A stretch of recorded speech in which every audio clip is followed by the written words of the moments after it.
Good day. My name is Robert Cooper, and the business leader I have chosen for this assignment is Sam Walton. He is the founder of Walmart Incorporated and Sam's Club. The picture on the right side of the screen is of Sam Walton himself. This is in the last 5 years of his life. He died in 1992. Sam Walton himself was born on the 29th of March in 1918 near a small town called Kingfisher, Oklahoma. His father, Thomas, and his mother, Nancy,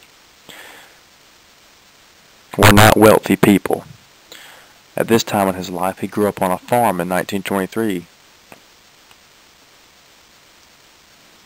After his father decided to leave his job as a loan appraiser and take up farming.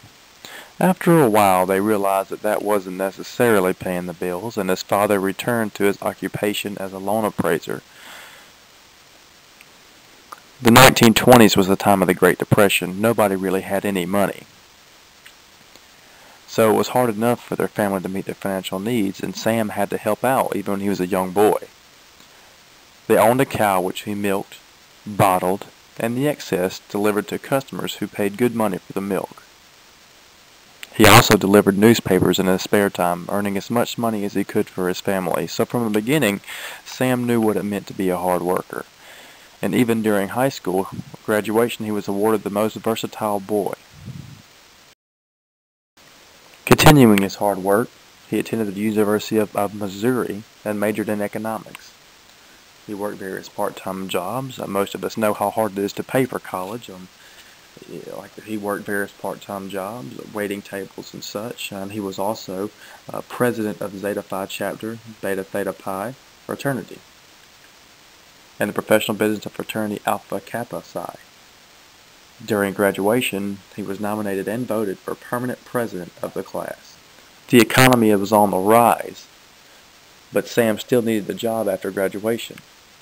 So he started at JCPenney's as a management trainee, making $75 a month out of Des Moines, Iowa.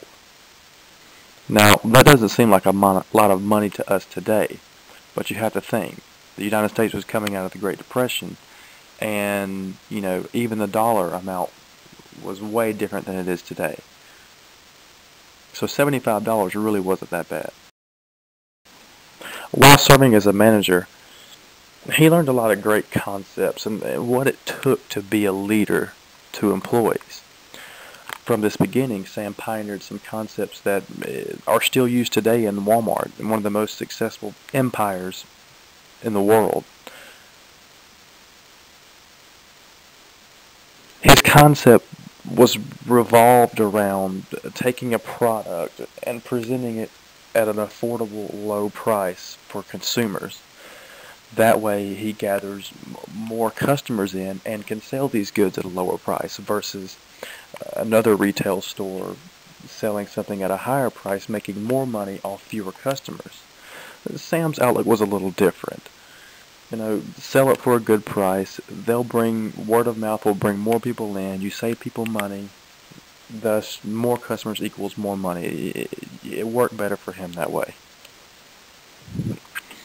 He just got hooked up with the right wholesalers. He could buy large quantities from the lowest priced wholesalers, and he could pass the savings that he made along to the customers.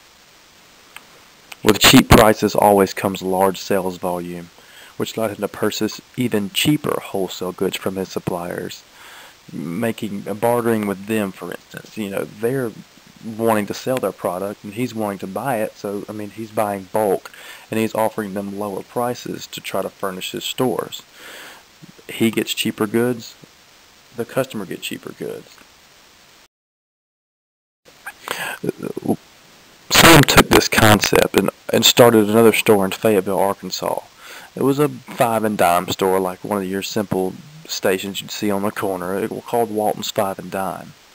But his original store was operated by a company called Ben Franklin Franchise. This store, however, Sam actually operated on his own. He owned the store. And obviously, using the same concept as before, it became just as successful as the first five a dime. He had another interesting technique that I found interesting, obviously, and it was really successful for him. He nosed around other stores looking for employees that were hard workers. He'd go from place to place and he'd observe, not necessarily be purchasing, but just observing their employees and trying to, and just see who was willing to work hard and who really cared about the company they worked for. Such as an example I have here, a man named Willard Walker. He was the manager of TG&Y variety store. He took Mr. Walker and he gave him an opportunity at his store with offering him percentage of the store's profit, which is known as profit sharing. And it's one of the big, economic values of today. But what he did was, as an incentive to leave the TG&Y, he gave him the opportunity to make more money by being rewarded for his hard work. The more money he made the store, the more money was put in Mr. Walker's pocket. So he took a different approach. Instead of being the sole owner of the company, he gave Mr. Walker a lot of responsibility and a lot of respect for being a hard worker. And that's the kind of employees that Sam knew he would need in the future years of building his empire. Another interesting move that not many people know that Sam Walton originated was actually taking the counters and moving them to a central location near the exits. I did a little research on this on myself because I found it interesting, but usually in the department stores and any other kind of store for that matter, in the past, you would pay for your items in the section that you were shopping for those items in. So, say for instance you were at the meat department and you were getting goods from the meat department, you would pay the butcher or the operator of the meat department. And you can still do that at some stores, but Sam wanted to make it convenient for the customers. They get all the goods that they wanted to, and they would bring them to one location to pay. It just made the store a little less cluttered, a little less crowded, and it kept things flowing a little smoother. One of his other main aspects was keeping his stores clean and well kept. I mean, he wanted to have a nice, presentable place for the people to come and shop. Especially when you're buying food, the last thing you want to do is buy food from a dirty place. You don't normally want to be in a dirty place. The last thing you want to do is actually get something you're going to eat from there. So he continued to open stores in all directions with the help of his brother-in-law. They also moved up from the Five and Dimes to stores called Walton's Family Center, which you're starting to see with the Walton's Family Center, the Walmart Supercenter starting to form. They sold a larger range of goods, along with groceries. They also sold household items that you would see at Walmart stores today. Continuing on with the profit sharing, Sam allowed his managers to be limited partners by investing in their store and any new stores that opened. And it just gives them motivation to maximize profits. The more money they make, the more money the Walmart makes, the more money Sam Walton makes, the more money all his managers make. So you could definitely see how that would be an excellent incentive to be a manager for Walmart. We obviously know the success of Walmart. We went over a few concepts that I really believed was the foundation to Sam Walton's success. But here's just some facts about the success that Sam Walton had with Walmart. In 1962, the first of the Walmart stores opened as stores in Riders, Arkansas. It's a huge success. And not long, as you know, within 30 years, it was the world's largest retail store chain. In 2004, it saw 1.5 million people working for the Walmart Corporation. 1998, Time Magazine was the top 100 most influential people of the world. It made Sam Walton. He also received the Presidential Medal of Freedom from George H.W. Bush. Forbes ranked him as the richest man in the USA from 1985 to 1988. And that includes not only Walmart, but Sam's Club.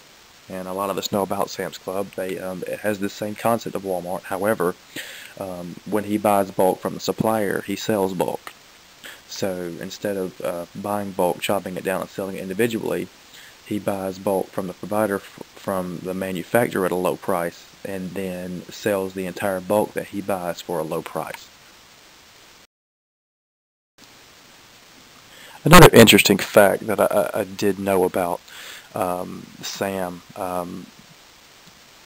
My mother told me this a long time ago. She actually knew Sam Walton. She's been working with the Walmart Corporation for almost 30 years now. So she had been a manager there and had met Sam a few times. And she always told me when I was growing up how humble he was.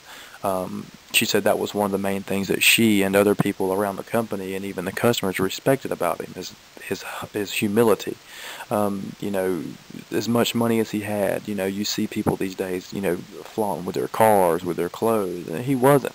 She said he always wore overalls, dirty overalls with boots, and he always had his dogs with him, and she always remembered that white and red old beat-up Ford pickup that he drove. And here I have a picture of it on the slide showing his truck that they memorialized after he died. But, one of his quotes that he said is, what am I supposed to haul my dogs in? A Rolls Royce?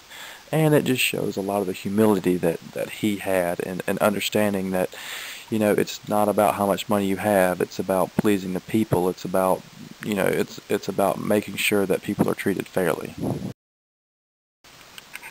Another great thing, this is my last point about the customer loyalty that he had. One of the greatest dangers in emphasizing cost control is that of forgetting about the customer.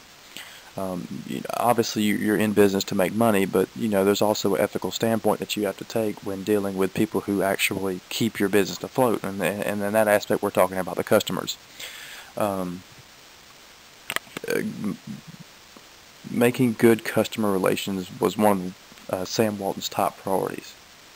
He invented, the rule that the customer is always right. Walmart rule number 1, the customer is always right.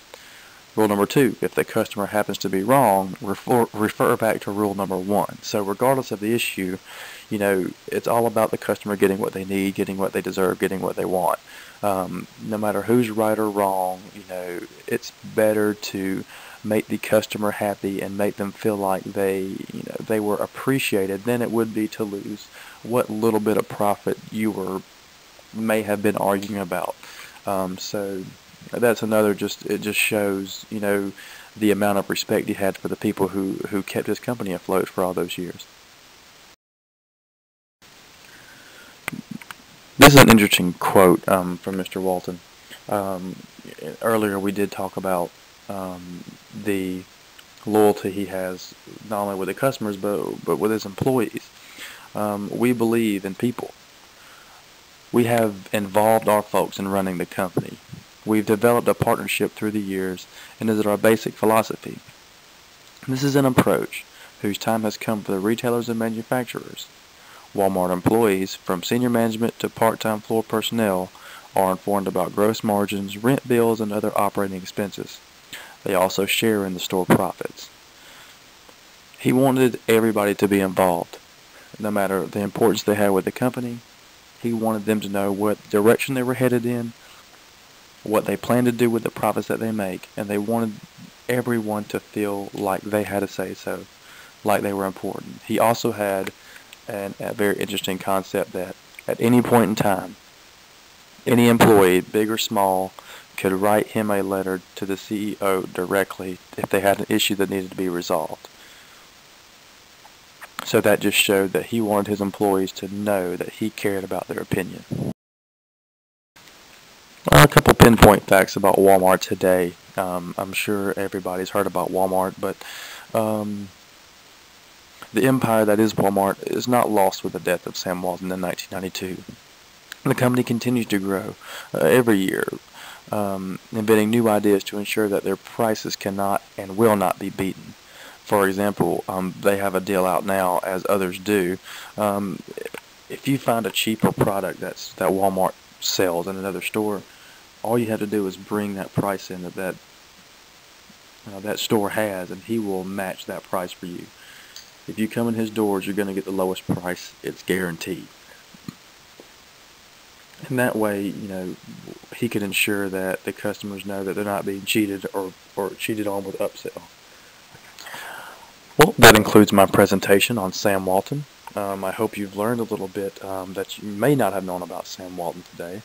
A lot of people have negative aspects on Walmart, that they're a monopoly and they push out the little company. But I mean, you understand, this was also a small company when it started out. And it went through the Great Depression, and there's a lot of hard work, there's a lot of dedication behind this company, and you have to respect that from a communication standpoint and from a business ethics standpoint.